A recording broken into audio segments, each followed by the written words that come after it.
नमस्कार. महामंथनमध्ये आपल्या सर्वांचं स्वागत. हेल्थ इज वेल्थ म्हणतात, आरोग्य हीच खरी धनसंपत्ती म्हणतात किंवा आरोग्य देही नांदते भाग्य नाही या परते. अशा पद्धतीनं आरोग्याची महती आपल्याला माहीत आहे. या व्यायामाचं महत्त्व हे फार चांगल्या पद्धतीनं आपल्याला माहीत आहे.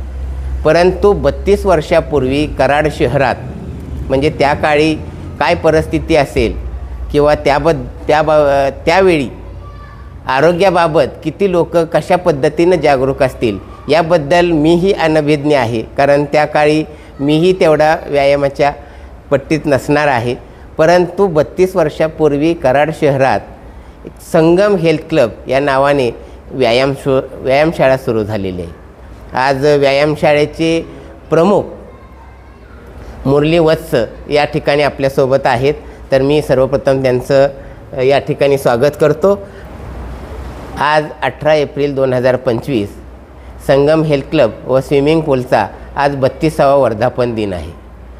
या आनंदाच्या प्रसंगी सरांशी म्हणजे मुरली वत्स सरांशी म्हटलं थोडेसे आरोग्याच्या संदर्भात आणि या हेल्थ क्लबच्या संदर्भात आपण चर्चा करूया म्हटलं. आणि आज मी या ठिकाणी संगम हेल्थ क्लबमध्ये या व्यायामशाळेतच बसलेलो आहे. कारण व्यायामशाळा म्हटलं की आमचं एक प्रेरणास्थान आहे आणि मुरली वत्स म्हणजे आमचे गुरुवर्य आहेत. आम्हाला सर या संगम हेल्थ क्लबची पायाभरणी झाली किंवा येथं उभारणी झाली, या उभारणीमध्ये कशा पद्धतीने झाले आणि त्यावेळेला काय परिस्थिती होती ती थोडक्यात आम्हाला सांगा.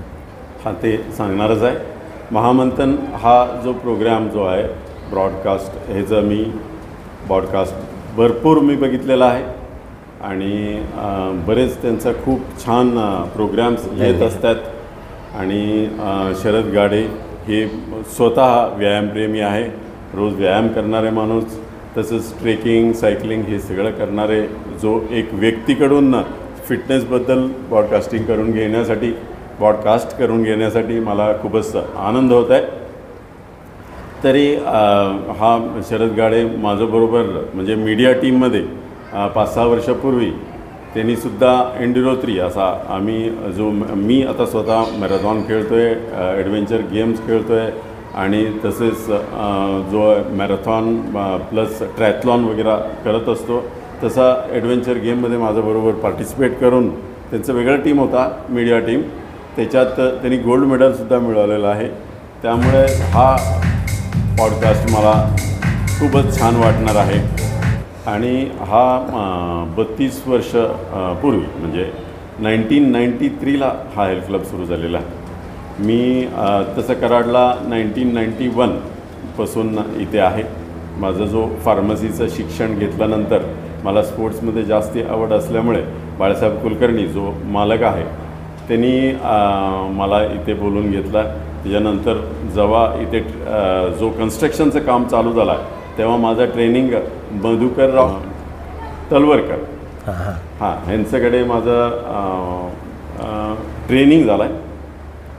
त्या टाईममध्ये असा पण काळ नव्हता की आधुनिक जिम कुठेही नव्हता.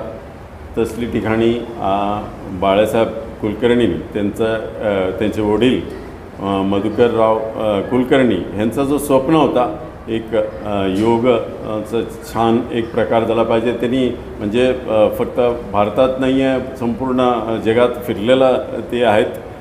खूप छान उद्यमी. त्यांना माहिती होतं पुढच्या काळाचा काय गरज आहे. त्या हिशोबाने त्यांचा डोक्यात जो कल्पना होता त्यांनी ते साकार बाळासाहेबांनी केला आहे. आणि त्याबरोबर माझं जो ट्रेनिंग जो वर्ल्डमध्ये नंबर 1 म्हणायला काही हरकत नाही आहे, मधुकर तलवरकर सरांचा जो ऑल कंट्रीजमध्ये, फक्त इंडियामध्ये असा नाही आहे, 150पेक्षा जास्ती त्यांचा जिम आहे, त्यांचा हेल्थ क्लब आहे. तसली ठिकाणी तेव्हा सरांना खूप वेळ होता. त्यांनी पर्सनली आम्हाला जो क्लास होता त्याच्यात त्यांनी शिकवला. जो हेल्थ क्लब मॅनेजमेंट असू दे, जो एक्सरसाइज प्रोग्राम्स असू दे, डाएट प्रोग्राम्स असू दे, सर्व काही आम्हाला त्यांनी शिकवला. ते 6 महिन्याचं ट्रेनिंग एक सुरुवात मला खूप छान एक फाउंडेशन मिळालेलं आहे. आणि त्याच्यानंतर 1993ला हा हेल्थ क्लब इथे सुरुवात झाला आहे. नुकताच मी तळवळकर सरांचाही एक व्हिडिओ पाहिला. आता ते 92 वर्षाचे आहेत, परंतु याही वयात त्यांचा उत्साह आणि त्यांचे विद्यार्थी म्हणून आपल्याकडं पाहिल्यावर सुद्धा तोच उत्साह आम्हाला जाणवतो आहे. आणि त्या गुरूंचे चेले आजही या आरोग्य क्षेत्रात पुढे आहेत, जिमच्या क्षेत्रात पुढे आहेत. परंतु हे जे आपण संगम हेल्थ क्लब, आता संगम हे नाव मग पूर्वी कृष्णा कोयना नदीचा म्हणजे आज प्रीती संगम आहे त्याच्यावरून नाव घेतलेलं होतं की काय, त्याच्या संदर्भात काय थोडं सांगू शकाल? हां, प्रीती संगम इथे असल्यानंतर ते घेतलेलं आहे. ते सुरुवातीला जो आहे संगम हॉटेलला आता 50 वर्षापेक्षा जास्ती झालेला आहे, 52 वर्ष झालेलं आहे. आणि तेव्हा जो गावातून एवढा बाहेर होता असं म्हणतात संगम हॉटेल, तेव्हा लोक म्हणायचे की एवढा गावातनं बाहेर हॉटेल. हां, म्हणजे आता असं बघितलं तर कराडचं सेंटर प्लेसमध्ये हा हॉटेल आलेला आहे. हा प्रीती संगम जो फेमस म्हणजे पूर्ण जगात फेमस आहे का, म्हणजे एक साईडनी कोयना नदी, एक साईडनं जो कृष्णा नदी, हा दोन्हीचा संगम जो आहे ते कुठेही नाही आहे, ते इथे आहे. त्यामुळे हा नावाने संगम हॉटेल इथे उभारलेला आहे. आणि संगम हॉटेलचा जो हेल्थ क्लब, ते संगम हेल्थ क्लब 93 पासून इथे सुरू आहे. पण सुरुवातीला जी व्यायामाकडे वळणारी सदस्यसंख्या किंवा व्यायाम शाळेत जाऊन व्यायाम करणे, म्हणजे पूर्वी ग्राउंडवरती म्हणा, आपल्याकडे मोठं स्टेडियम आहे कराड शहराला, किंवा इतर काही छोटे छोटे लिबर्टी मैदान होतं, असे मैदान असतानासुद्धा ते मैदानातून आपल्या व्यायामशाळेत येऊन लोकांनी व्यायाम करावा, अशा पद्धतीनं तुम्ही असं काय केलं की लोक इकडं वळले?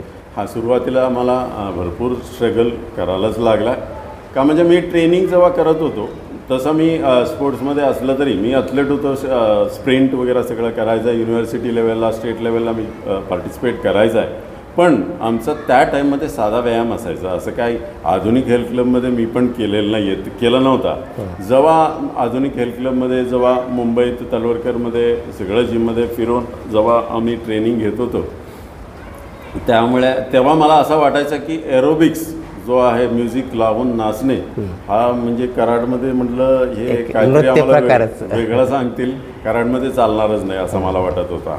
आणि स्विमिंग पूल आपण इथे ओपन करतोय, जबाबदारी माझ्यावरच असणार आहे. इन्व्हेस्टमेंट समजा बाळासाहेबांनी केलं तरी जबाबदारी माझ्यावर असणार आहे. त्यामुळे मला ते थोडासा टेन्शन होता की तिन्ही साईडला जो नदी आहे, एक साईडला कोयना नदी आहे आणि दोन साईडला कृष्णा नदी, ते सगळीकडे वाहत असताना आमचं स्विमिंग पूलमध्ये कोण स्विमिंग करायला येतील असं मला वाटत होता. पण ते तसा काही नाही आहे. तरी पूर्णपणे जसा हळूहळू एक एक वर्ष पुढे जात गेला तसा प्रगती आम्ही भरपूर केला आणि भरपूर लोकांनी एरोबिक्स, झुंबा, स्विमिंग, जिम हे सगळं आता एन्जॉय करतात. आता व्यायाम तर बऱ्यापैकी बहुतांश लोकांच्याकडे आता एक हेल्थ ट्रेंड चांगला आलेला आहे, म्हणजे हेल्थ कॉन्शियस लोक झालेले आहेत. बरेच वेळेला व्यायाम करतात, मैदानी खेळ खेळतात वगैरे, परंतु त्या शरीराला अगदी व्यवस्थित, ज्याला आपण आकार देणे म्हणतो किंवा ज्याला आपल्या भाषेत मसल डेव्हलपमेंट वगैरे म्हणतो, हे पूर्व म्हणजे हे आपल्याला माहिती असल्याशिवाय किंवा कोणाचा तरी सल्ला घेतल्याशिवाय, म्हणजे कोणीतरी गुरु हवाच असतो.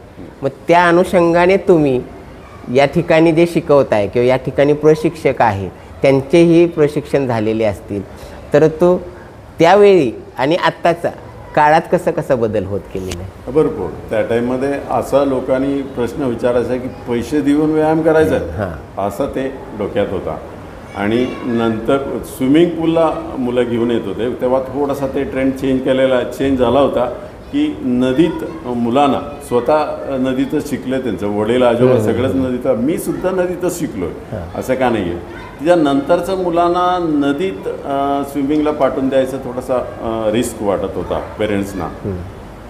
त्यामुळे फक्त सुरुवातीला फर्स्ट इयर जो आहे 1993ला की थोडासा जिममध्ये लोक येत होते, पण जास्ती मुलांना घेऊन स्विमिंगला घेऊन येत होते.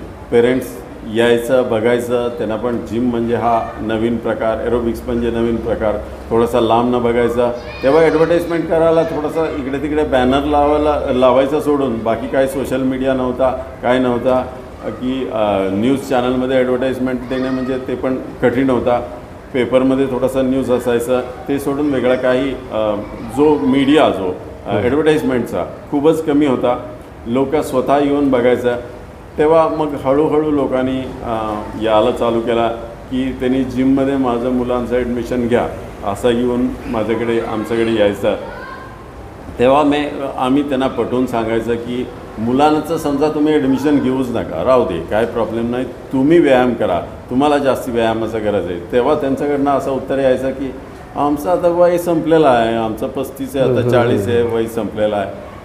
आत्ताच्या काळात हा भरपूर फरक आहे. आता अवेअरनेस म्हणजे 70-80 वर्षाचा लोकसुद्धा व्यायाम करतात, पण तेव्हा तसं नव्हतं. 35 झाला 40 झाला की व्यायाम संपला असं ते लोकांना वाटत असायचं. की पण त्यांना पटवून सांगायचं की तुम्हाला जास्ती गरज आहे, आफ्टर 40 आफ्टर 35 व्यायामाचा जास्ती गरज आहे. मग हळूहळू लोकांनी थोडासा आमचं ऐकून, थोडासा डॉक्टर्स लोकांचा ऐकून, थोडासा पेपर वाचून मग हळूहळू चालू केला जिम लोकांनी. सुरुवातीला तो काळही तसा होता. 40 वय झालं की 40शी लागली, 50 झालं की मग आता परत रिटायरमेंटचं आयुष्य आलं. मग आणि पूर्वी काम पण तसं प्रमाणात चांगलं होतं, म्हणजे थोडंसं कष्ट करावं लागायचं. शेतीची कामं होती किंवा इतर कामं, किंवा जसं आत्ता आपल्याला सुविधा उपलब्ध झाल्यात, वाहनांच्या सुविधा त्यावेळेला नव्हत्या. बऱ्याच वेळेला सायकलवरून प्रवास करायला लागत होता, चालत जावं लागत होतं. म्हणजे त्यावेळेला लोकांचं आरोग्यही तसं थोडंसं होतं.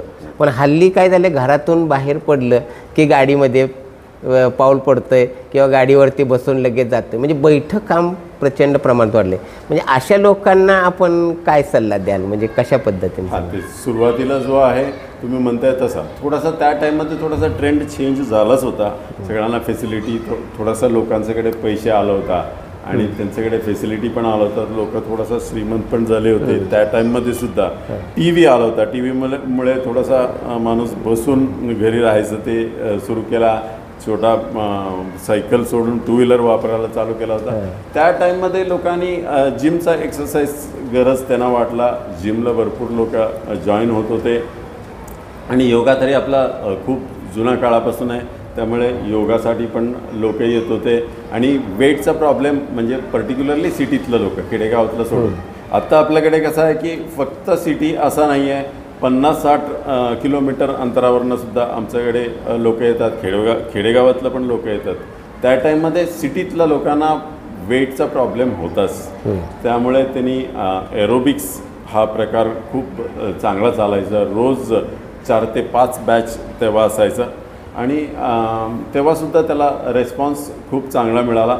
जसं जसा काळ बदलत गेला, आता जसं जसं फॅसिलिटी लोकांना वाढत गेला, फास्ट फूड हे ते चालू झाला, तसा आपण हेल्थ क्लबसुद्धा भरपूर दरवर्षी चेंज करत गेलो. आता आपण फास्ट फूडचा जसा उल्लेख केला, पण तो जे आहार तज्ज्ञ आहात आपण, न्यूट्रिशनल आहात आपण, तर त्या संदर्भानं आम्हाला थोडी माहिती सांगा. किंवा आपल्याकडं खूप लोक येतात, आजपर्यंत आपण अनेक खेळाडू घडवलेले आहेत, राष्ट्रीय पातळीवरचे, इंटरनॅशनल आंतरराष्ट्रीय पातळीवरती त्यांनी आपलं नाव चमकवलेलं आहे. अशा संदर्भाने म्हणजे आपण कशा पद्धतीने त्यांना ट्रेनिंग देता, असं थोडं आम्हाला काय झालं. मुळात भारतात जो आहे डाएटचा हा प्रॉब्लेमच आहे. ते असा बहस होत असतात की व्हेजिटेरियन व्हायला पाहिजे का नॉन व्हेजिटेरियन व्हायला पाहिजे. हा दोन्ही नाही आहे. मी तरी म्हणतो आहे ऑल इंडियन्स आर कार्बोटेरियन, म्हणजे कार्बोहायड्रेट्स सगळ्यात जास्ती खातात. हां, तेव्हा गरज होता, तुम्ही म्हणलं ना अगोदर तसं गरज होता. सायकलवरनं जायचं, चालायचं भरपूर, 10-12 एक्झर्शन भरपूर होत होतं. तेव्हा एनर्जीसाठी थोडासा कार्बोहायड्रेटचं गरज होता. ऑलरेडी हा कार्बोहायड्रेट भरपूर जास्ती आहे, प्रोटीन भरपूर कमी आहे. आणि त्याच्यात आणखी आता जो आलेला जो फास्ट फूड वगैरे आहे हे तरी 100% कार्बोहायड्रेटमध्ये पण बरेच प्रकार आहे. म्हणजे simple carbohydrate, fibrous carbohydrate, complex carbohydrate. अगोदर लोक कॉम्प्लेक्स कार्बोहायड्रेट खात होते, म्हणजे राईस आहे, भाकरी आहे, चपाती आहे, पोटॅटो आहे, हे सगळं कॉम्प्लेक्स कार्बोहायड्रेट. ते कसं आहे बॉडीत राहतो बरेच वेळ आणि एनर्जी म्हणून यूज होतात. त्यानंतर फायबर म्हणजे फायबरस कार्बोहायड्रेट म्हणजे व्हेजिटेबल्ससुद्धा चांगला आहे. त्याच्यामुळे कसं आहे की पोट साफ व्हायचा, विटॅमिन मिनरल्स मिळायचा, हे पण चांगला होता त्या टाईममध्ये. आत्ता जो सगळा तुम्ही जो फास्ट फूड म्हणतोय, आत्ताचा जो फूडमध्ये जो आहे सिम्पल कार्बोहायड्रेट, म्हणजे खाल्लं की बॉडी ॲब्झॉर्ब करणार आणि खाल्लं की ॲब्झॉर्ब करणार, ग्लुकोजमध्ये ते कन्वर्ट करणार आणि फॅटमध्ये होणार, ओबेसिटी होणार, शुगर होणार. हा सगळ्या गोष्टी एक लेवलपर्यंत कॉम्प्लेक्स कार्बोहायड्रेट, फायब्रस कार्बोहायड्रेटपर्यंत ठीक आहे, पण सिम्पल कार्बोहायड्रेट आहे हा खूपच डेंजरस आहे.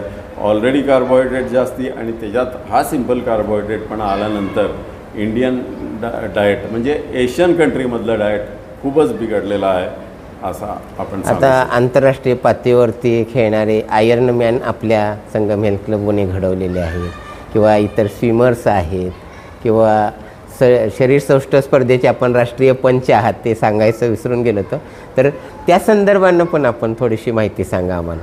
हां, ह्याच्यात कसं आहे ना की एकदा आता तुमच्याबद्दल मी सुरुवातीला सांगितलं की व्यायामप्रेमी असलं तर आहार पण व्यवस्थित त्यांचा ऑटोमॅटिकली होतात. लोकांना मी काय म्हणतो की तुम्ही करच व्यायाम, समजा काय इंजुरी झाला, काय झाला, स्ट्रेस आहे, प्रॉब्लेम आहे, मनी प्रॉब्लेम आहे, तुम्ही थोडा तरी व्यायाम कराच. जिममध्ये करायला तुम्हाला शक्य नाही की बाहेर करा, बॉडी वेट करा, पुशअप मारा, फ्री स्क्वॉट्स करा, काहीतरी तुम्ही एक्सरसाइज करत असलं तर तुमचा अवेअरनेस पण चांगला असतो. अवेअरनेस थोडा तरी असलं की मग तुमचा डाएट ऑटोमॅटिकली व्यवस्थित होतं. आणि पर्टिक्युलरली लोकांना सांगतो की तुमच्यापेक्षा लेडीज जो आहे घरी त्यांना तुम्ही व्यायाम करायला थोडासा प्रोत्साहन द्या, त्यांना थोडासा वेळ द्या, त्यांना थोडासा हेल्प करा, त्यांना व्यायाम करू दे. त्यांनी व्यायाम केल्यानंतर घरचं पूर्ण एन्व्हायरमेंट चेंज होऊन जातं आहे आणि त्यांचा हातात सगळं असतं, कुकिंगचं वगैरे जो आहे टोटल मॅनेजमेंट त्यांच्या हातात असतं म्हणून त्या सांगायला काय हरकत नाही आहे. आणि त्यांना अवेअरनेस जेव्हा येईल तेव्हा आहाराचा अवेअरनेस पूर्णपणे येणार, तेव्हा पूर्णपणे हा चेंजेस होऊ शकतो. तुम्ही आयर्न मॅन आणि हे ते सांगितलं, त्यांचा डाएट आणि बाकी सामान्य माणसाचा डाएटमध्ये भरपूर म्हणतात ना अजगजांतर असा हा भरपूर फरक आहे. त्याच्याशिवाय ते तेवढा मोठा अचिव्हमेंट होऊ शकतच नाही. मग त्याच्यासाठी पण काही डाएट असेल तर आमच्या प्रेक्षकांना पण तुम्ही थोडंसं सांगा, म्हणजे कशा पद्धतीनं आपण आपलं आहार कसा असावा. हा नक्की, तसं ते डाएटबद्दल आपल्याला वेगळंच करायला लागणार, म्हणजे बोलायला गेलं तर भरपूर काय आहे, तरी थोडक्यात म्हणजे प्रोटीन इंटेक सगळ्यात जास्त होणे गरजेचं आहे. मग हल्ली मार्केटमध्ये प्रोटीन देणाऱ्या अनेक कंपन्या आहेत आणि मग त्या प्रोटीनबद्दल पण अनेक गैरसमज आहेत. मग ह्या संदर्भानं आपण कसं त्या लोकांना हे कळतच नाही आहे प्रोटीन काय आहे. प्रोटीन म्हणजे काय, वे प्रोटीन सगळीकडे प्रचलित आहे. वे प्रोटीन जो आहे आईकडनं जो दूध आपल्याला लहानपणा म्हणजे पहिला जन्म झाला की वे प्रोटीनच असतं, तेव्हापासून प्रोटीन आपण घेतो. गायचं दुधात प्रोटीन आहे म्हणजे वे प्रोटीन आहे, तेच डब्यात ना ते वे प्रोटीन म्हणजे काय, पनीर आपण बनवतो ते सेपरेट करतो, बाकी राहिलेला जो पाणी आहे ते वे प्रोटीन. त्याला अजून काय ना काही काम करून त्याच्यावर पावडर बनवून ते वे प्रोटीन मार्केटमध्ये येतो आहे आणि 100% नॅचरल आहे, काही प्रॉब्लेम नाही आहे. ते घेऊ शकता. तुम्हाला तुमचा रिक्वायरमेंट काय आहे त्याच्यावर, तुमचा रिक्वायरमेंट तरी कार्बोहायड्रेटचा आहे, जास्ती काय प्रोटीनचं रिक्वायरमेंट नाही आहे. आता व्यायाम करणाऱ्या लोकांना जास्ती रिक्वायरमेंट आहे किंवा थोडासा एक पर्टिक्युलर एज नंतर जो मसल लॉस होतात त्यांना प्रोटीनचं रिक्वायरमेंट आहे. प्रोटीन पाहिजे म्हणून 10 वर्षाचं 12 वर्षाचं मुलांना द्यायचं काही गरज नाही. हां, तो स्पोर्ट्समध्ये असतो तर त्याला पण प्रोटीनची गरज आहे. कोणाला काय गरज आहे त्या हिशोबाने तुम्ही प्रोटीन देत राहा तर काही प्रॉब्लेम नाही आहे, चांगलाच आहे. अलीकडं हॉटेलिंग पण वाढलेलं आहे, परंतु आता आपण आहार तज्ज्ञ आहात त्यानुसार मला एक प्रश्न असा पडतो की बऱ्याच वेळेला आयुर्वेदात पण ठिकठिकाणी लिहिलं म्हणजे दुग्धजन्य पदार्थ आहेत ते थोडंसं खाण्याचे टाळावे. कारण तर त्या संदर्भाने मला थोडं सांगा, कारण कॅल्शियम आणि दूध आणि त्याचं पचन वगैरे. हां, हे बघा की मी तरी वेगन डाएट तुम्ही जो म्हणताय त्याच्यासाठी मी तरी पूर्णपणे अगेन्स्ट आहे. का म्हणजे आपण जन्मतानाच आईचं दूध घेतोय ते दूधच, त्यानंतर आपण भारतात पर्टिक्युलरली जो आहे दुधातनंच आपण जास्ती म्हणजे नॉन व्हेजिटेरियन म्हणतात. काय नॉन व्हेजिटेरियन, आठवड्यात एका दिवशी ते पण होत नाही, महिन्यातनं एकदा दिवशी मी माझ्याकडे डाएटला येणार तुम्ही व्हेजिटेरियन का नॉन व्हेजिटेरियन म्हणजे म्हणतात नॉनव्हेज खातोय, पण किती वेळ खातोय, म्हणलं काय 15 दिवसात एकदा खातो. त्याला काय नॉन व्हेजिटेरियन आपण सांगू शकत नाही, काहीतरी खातं म्हणून स्वतःला नॉन व्हेजिटेरियन म्हणतोय. नाही आहे, इंडियामध्ये तसा 90% लोक व्हेजिटेरियनच म्हणायला काही हरकत नाही आहे. व्हेजिटेरियन डाएटमध्ये काय होतात, आपल्याला पाहिजे तेवढा प्रोटीन मिळत नाही. ॲमिनो ॲसिड आपण जो खातोय ना ते ॲमिनो ॲसिडमध्ये कन्वर्ट होतात. एसेन्शियल ॲमिनो ॲसिड आणि नॉन एसेन्शियल ॲमिनो ॲसिड असा 2 प्रकार आहे. म्हणजे नॉन एसेन्शियल म्हणजे काही प्रोटीन्स स्वतः तयार करतो बॉडी, काही आपल्याला बाहेरनं घ्यायला लागते. जो बाहेरनं घ्यायला लागते ते प्रोटीन जो आहे व्हेजिटेरियन फूडमध्ये आपल्याला पाहिजे तेवढा मिळतच नाही आहे. ते चेन ते ॲनिमल प्रोटीनमध्ये मिळतं. ॲनिमल प्रोटीन म्हणजे बाकीचं सगळं नॉनव्हेज झालाच, आणि लकीली अजून एक ॲनिमल प्रोटीन आहे ते दूध एकच. म्हणजे भारतात तरी तुम्ही दूध बंद केला, ऑलरेडी प्रोटीन डेफिशियन्सी एवढा जास्ती आहे भारतात. त्यामुळे हा सगळं प्रॉब्लेम्स, मसल्स असू दे, जॉईंट्स असू दे, BPचा असू दे, शुगरचा असू दे, हे सगळं प्रोटीन कमी पडल्यामुळे होत असतात. इंटरनल ऑर्गन्स असू दे, सगळं प्रोटीन कमी पडल्यामुळे होत असतात. त्याच्यात तुम्ही दूध पण बंद केला की अजून तुम्हाला ॲनिमल प्रोटीन काय मिळणार. हां, काही लोकांना आता अलीकडे लॅक्टोज इंटॉलरन्स असं म्हणतात, म्हणजे पचत नाही आहे, त्यांना दुसरा इलाज नाही आहे, देवानीच त्यांना तसं बनवलं आहे, त्यांना दूध बंद करायला पाहिजे. पण फॉरेनर कुठेतरी दूध बंद करतात म्हणून आपण बंद करायचं हे चुकीचं आहे. त्यांचं वेगळं स्ट्रक्चर, त्यांचं वेगळा क्लायमेट, त्यांना मिळणारे फूड वेगळा. आपण भारतात आहे, भारतात पाहिजे ते आपल्याला सगळं मिळतं, बरं, काही कमी नाही आहे आपल्याला. त्यामुळे माझं सर तुम्ही विचारताय की वेगन डाएट असं करू नका. नाही, बऱ्याच वेळेला आम्ही मैदानी म्हणजे स्टेडियमवरती वगैरे असे बाहेर फिरताना, ट्रेकिंग करताना वगैरे लोक म्हणतात काही गरज नाही आम्हाला, म्हणजे असं कोणी शिकवावं आम्हाला व्यायाम करायला. पण तर गरज का आहे हे आता तुम्ही सांगितलं त्या पद्धतीने. म्हणजे आपलं शरीर, त्याचं BMI म्हणतो आपण, बॉडी मास इंडेक्स वगैरे, आणि त्याच्यानुसार तुम्हाला आहार काय घ्यायचा आहे, कोणत्या प्रकारचा व्यायाम करायचा आहे, हे जसं तुम्ही सांगू शकता गुरु म्हणून, तसं बाहेर कोणाच तरी ऐकून मी आलो चालून, मी आज हे केलं ते केलं, आणि त्याच्यामुळे जसं आहे तसंच म्हणजे ही परिस्थिती होती. म्हणून निश्चितच गुरु इथं महत्त्वाचे आहेत.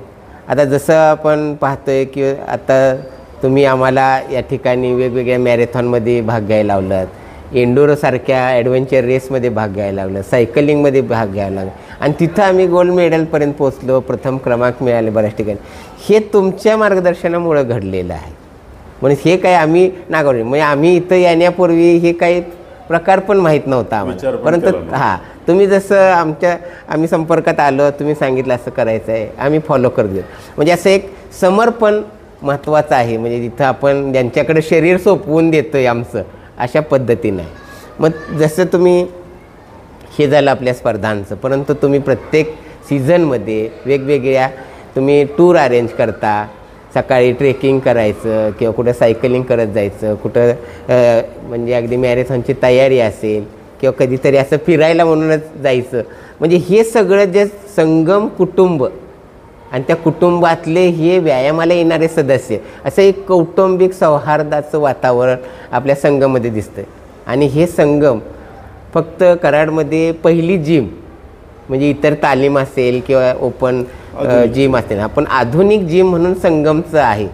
मग तुम्हाला त्याबद्दल म्हणजे हे जे घडवून आणलेलं आहे कुटुंब वत्सल ज्याला आपण म्हणतो वातावरण, ते कसं तुम्ही असं मेंटेन करताय, काय त्याच्या मागं तुम्ही? लोकांना कसं आहे की एक काहीतरी फोकस पाहिजे, काहीतरी एम पाहिजे. तेव्हा तरी आता आपल्याला पुढच्या आठवड्यात किंवा 15 दिवसांनी आपल्याला ट्रेकिंगला जायचं असेल म्हटलं तर त्या आठवडा पूर्ण रेग्युलरली येणार का, म्हणजे ट्रेकिंगला आपल्याला जायचं आहे, एवढा डोंगर चढायचं आहे, त्याचं टेन्शन त्याला असतं, ते टेन्शन थोडा तरी त्याला पाहिजे. मग प्रॉपर व्यायाम करणार, प्रॉपर आहार घेणार. तुम्ही सुद्धा आता एंडुरोला जायचं म्हटल्यावर आपण 3-3 महिन्या अगोदरपासून, नाहीतर कसं आहे 3 महिन्याचा जो आहे हा 90 दिवसात आपला 45 दिवसाच व्यायाम होतोय. पण काहीतरी आपल्याला फोकस असल्यामुळे 90चा 90 नसलं तरी 80 दिवस तरी आपला व्यायाम होतेच. बरं, आपण उठून आज राहू दे, आज पाऊस पडतोय राहू दे, आज थंडी आहे राहू दे, आज गरमी आहे राहू दे, तसं नाही न करता आपण करतोच काय ना काय. लोक कसं आहे फॉरेनला जायचं असेल तरी तयारी करतात, फॉरेनला जरा चांगला दिसला पाहिजे आणि ते हे ते, आणि ट्रेकिंगला जायचं असेल तुम्ही म्हणताय तसा, हे सगळ्या गोष्टीसाठी तयारी लोक अजून जास्ती करतात. आणि एक ग्रुप तयार होणे जास्ती गरज आहे. का म्हणजे आता कोणतरी विचारला पाहिजे त्यांना की तुम्ही आला नाही 4 दिवस व्यायामाला, हां मग ते कोणतरी विचारतात हां म्हणून ते व्यायामाला येणारे सुरुवात लोकसुद्धा भरपूर आहे.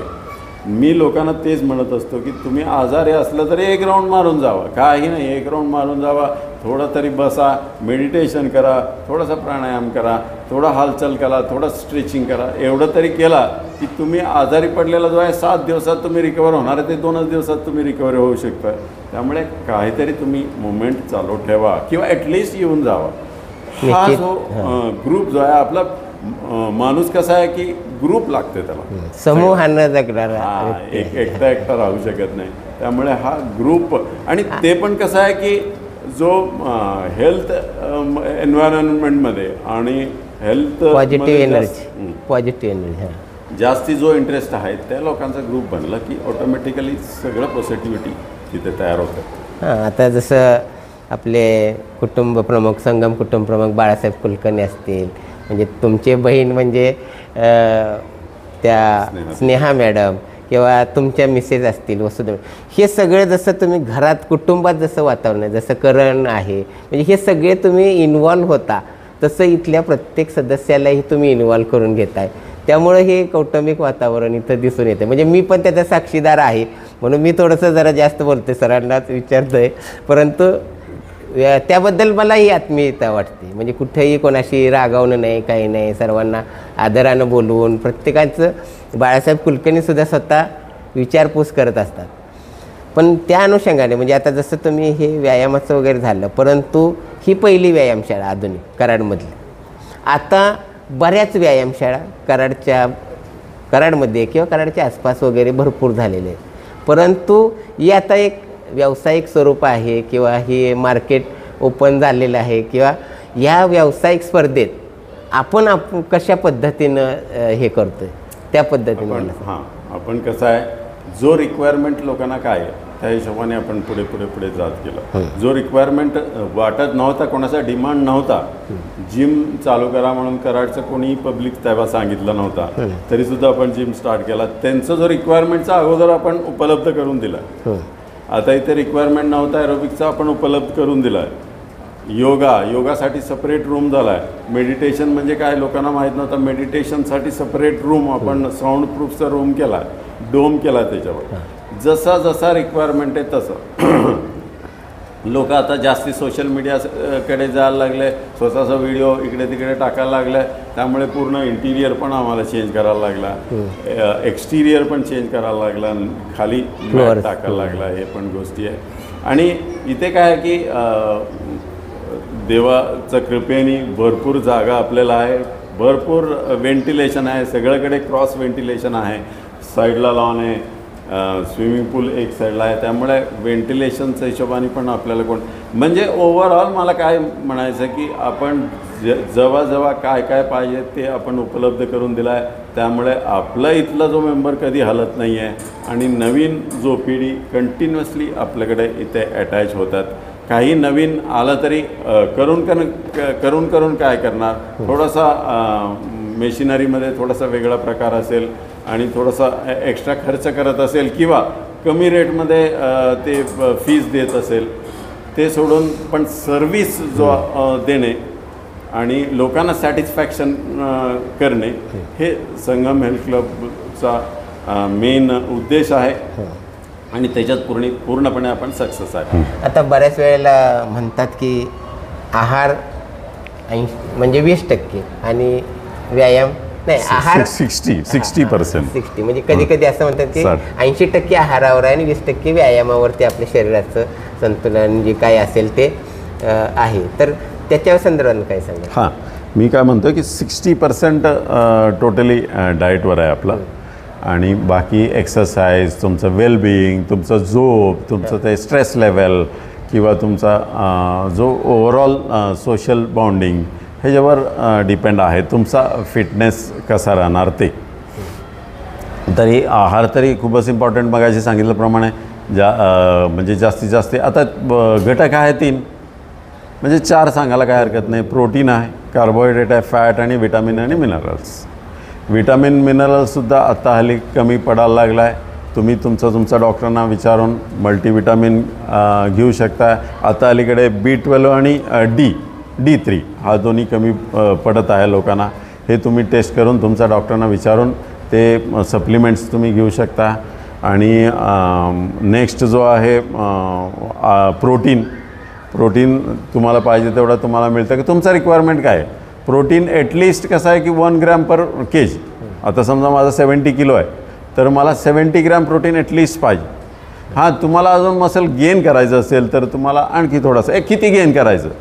हां, मला काय आता बॉडी बिल्डर नाही बनायचं, तरी मला चांगला फिटनेस ठेवायचा की विदाऊट फॅट पूर्णपणे मसल चांगलं ठेवायचं की मी कसं करतो की 70 आहे ना माझा आणि 100-110 ग्रॅम प्रोटीन मला डेली मिळालं पाहिजे. मी व्हेजिटेरियन आहे, मिल्क तरी घेतो आहे. मिल्क आहे, पनीर आहे, दही आहे आणि त्याच्याबरोबर वे प्रोटीनसुद्धा मी घेतो. तेव्हा तरी कुठेतरी माझं 110पर्यंत पोचतो आहे. ते पण मला कधी कधी वाटतं की ते पण कमी पडतं आहे.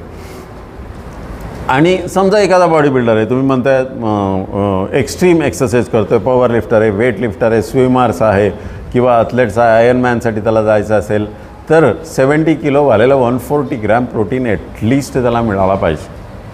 हा जो प्रोटीनचा झाला आहे. आणि नेक्स्ट फॅट.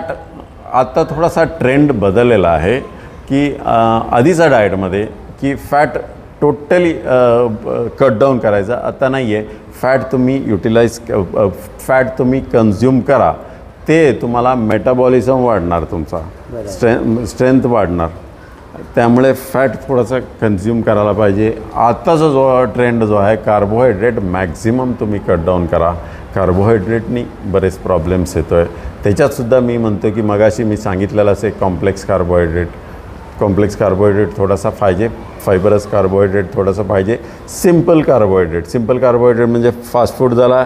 आणि शुगर तरी 100% अवॉइड करा.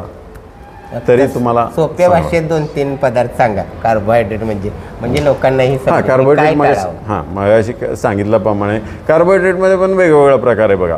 आता भाकरी, आपण ज्वारीचा भाकरी खातोय, त्याच्यातसुद्धा carbohydrate as equal to rice. पण राईसचा काय होतात, ॲब्झॉर्प्शन खूप फास्ट होतात. राईसमध्ये पण बरेच प्रकार आहे, पण व्हाईट राईस आपण इथे जो खातोय ते मी सांगतो. बॉइल्ड राईसचं ॲब्झॉर्प्शन स्लो असतात. बॉइल्ड राईसमध्ये प्रोटीन असतात, ते आपण बाजूला ठेवू. की व्हाईट राईसचं ॲब्झॉर्प्शन एवढं फास्ट आहे ना की मग आपण यूज करायचं अगोदर बॉडी ॲब्झॉर्ब करून त्याला कन्वर्ट करून टाकतो. हां, तुम्हाला 2 चॉईस आहे, भाकरी आणि भाताचा. मग तुम्ही भाकरी घ्या, असा आहे. दोन्ही नाही. हां, आणि वीट जो आहे म्हणजे गहू जो आहे, चपाती आणि भाकरीमध्ये आपण कंपेअर करायला गेलं की बरेच लोकांना ग्लुटेन ॲलर्जिक आहे, ग्लुटेन पोटाचा त्रास देतो आहे. त्या हिशोबाने पण बघितलं तिथे भाकरी थोडासा बेटर असा आहे. हे पण कॉम्प्लेक्स कार्बोहायड्रेट आहे. कोणाला शुगरचा प्रॉब्लेम ऑलरेडी आहे, कोणाला शुगरचा प्रॉब्लेम नाही आहे, त्यांनी भाकरी कन्झ्युम करायला काय हरकत नाही. शुगर आहे त्यांना थोडासा केअर घेणे गरजेचं आहे. आणि कार्बोहायड्रेट चपातीमध्ये, गहूमध्ये, वीटमध्ये थोडासा कमी असतो. हा गोष्टी झाला आहे. आणि अजून कॉम्प्लेक्स कार्बोहायड्रेट म्हणजे पोटॅटो वगैरे जो आहे ते पण कॉम्प्लेक्स कार्बोहायड्रेट आहे. ते पण थोडं म्हणजे जास्ती कार्ब आहे, काय गरज नाही आपल्याला. बाकी व्हेजिटेबल्स भरपूर घ्या. व्हेजिटेबल्स कधी पण चांगला आहे. ते पण जास्ती मसाला न टाकता, जास्ती तिखट न टाकता तुम्ही खाल्ला, कुठल्याही गोष्टी तुम्ही क्लीन खाल्ला, जास्ती मसाला नाही, जास्ती तिखट नाही आहे, तरी ॲब्झॉर्प्शन प्रॉपर होऊन जातं त्याचं. म्हणजे बॉडीला जो पाहिजे ते पूर्णपणे बॉडी खुश होतात, त्याला पूर्णपणे ॲब्झॉर्ब करते. तेच तुम्ही जास्ती तिखट असेल, जास्ती मसाला असेल तर बॉडी ॲब्झॉर्ब करत नाही आहे. हा एक गोष्टी आहे. आणि सिम्पल कार्बोहायड्रेटमध्ये आत्ता जो लिस्ट बघितलं 90% तेच आहे. शुगर टोटली अवॉइड करायचं. शुगर असू दे, जागरी असू दे, गूळ नाही चालणार, हनी नाही चालणार. म्हणजे आत्ताचा जो लाईफस्टाईलला म्हणतो आहे, आत्ताचा जो लाईफस्टाईलला नाही चालणार. जुना आपण काळात किंवा आयुर्वेदिकचा आहे याच्यात पकडू नका तुम्ही. आणि इवन शुगर जास्ती असेल त्यांना दूधसुद्धा चालणार नाही आहे, त्याच्यात पण ग्लुकोजचा लेवल जास्ती आहे.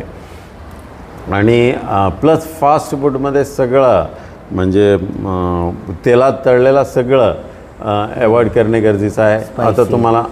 आता तुम्ही कुठेतरी पार्टीला जाते, तुम्हाला तिथे ऑप्शन आहे एकतरी राईस किंवा पुरी. काय तुम्ही घेणार? राईस घ्या, बेटर आहे, पण पुरी घेऊ नका. तळलेलं. असा हां तळलेलं असतं ते नको. फ्राईड फूड नको आणि फास्ट फूड नको. एवढं तरी तुम्ही अवॉइड केला की फर्स्ट क्लास डाएट प्रोग्राम तुमचा होणार, काही प्रॉब्लेम नाही आहे. आणि भूक लागल्याशिवाय खाऊ नका. असं नाही की लगेच परत खावा, काय मिळालं ते खावा. अधनंमधनं खाणे पूर्णपणे टाळा पाहिजे. तुम्ही भले 5 वेळा खावा, 5 मील्स खावा. असं नाही आहे की ट्रेंड आलेला आहे 2 मील्स 3 मील्स, पण 5 मील्स घ्या, काही प्रॉब्लेम नाही. पण अधनंमधनं तुम्ही काहीच खाऊ नका. एकदा खाल्ला ना 3 आवर्स काही खायचं नाही असं तुम्ही म्हणजे फिक्स करा. फक्त पाणी घ्या अधनंमधनं. निश्चितच आपण खूप चांगल्या पद्धतीने माहिती दिली. कारण जसं आता तुम्ही राष्ट्रीय पंच आहात, आपण शरीरसौष्ठव स्पर्धेचे वगैरे करतात, त्या संदर्भानं किंवा असं तुमच्या आठवणीतलं एखादा सांगा, किंवा हेल्थ क्लबच्या दृष्टीने तुम्ही कधी असा एखादा प्रसंगाला फेस केलात, किंवा तो आवडलेला क्षण असेल, किंवा एखादा खटकणारा असं असू शकतं, तर असा एखादा प्रसंग सांगा मला. हां, खटकणारे सांगायलाच नको. आवडणाऱ्या गोष्टी भरपूर आहे. मेनली कसं आहे की बॉडी बिल्डर्स आमचे की टोटली नॅशनल लेवलपर्यंत गेलेत. तिथे हा मुलगा तुमच्याकडचा आहे का, कराडच्याकडचा आहे का, असा कोणतरी विचारत असेल, मला खूपच बरं वाटतं की कराड साईड हा साईडला जो आहे. आता मी जन्म झाला आहे माझा केरळला, एज्युकेशन घेतला कर्नाटकमध्ये, मुंबईला मी ट्रेनिंगला होतो, आणि संपूर्ण भारतात सगळ्याकडे ट्रेकिंगला आम्ही जातो, हिमालयात म्हणजे, आणि वेगवेगळ्या स्पोर्ट्ससाठी, नॅशनल गेमसाठी जायला लागते बाहेर. पण ऑल टुगेदर बघितलं तर कराड खूपच छान आहे. म्हणजे मनापासून सांगतो मी, कराडचं म्हणून असा नाही आहे. कराड खूपच छान आहे. इथे मी सगळ्यांना खूप प्राऊडली सांगत असतो की 2 किलोमीटर बाहेर गेलं की आम्हाला हरियाली आहे, 2-3 किलोमीटर गेलं की आम्हाला ट्रेकिंगला जागा आहे, आणि 1 किलोमीटर गेलं की नदी आहे, स्वच्छ आहे. इथे पोल्युशन फ्री आहे, पूर्ण पोल्युशन कमी आहे. हे मला तुम्ही कराडचं आहे का, कराड माहिती आहे लोकांना, म्हणजे ऑल ओव्हर इंडियामध्ये तर ॲटलिस्ट माहिती आहे. तुम्ही कराडला आहे का, सातारा आणि कोल्हापूरचं मध्ये गाव लागते ते आहे का.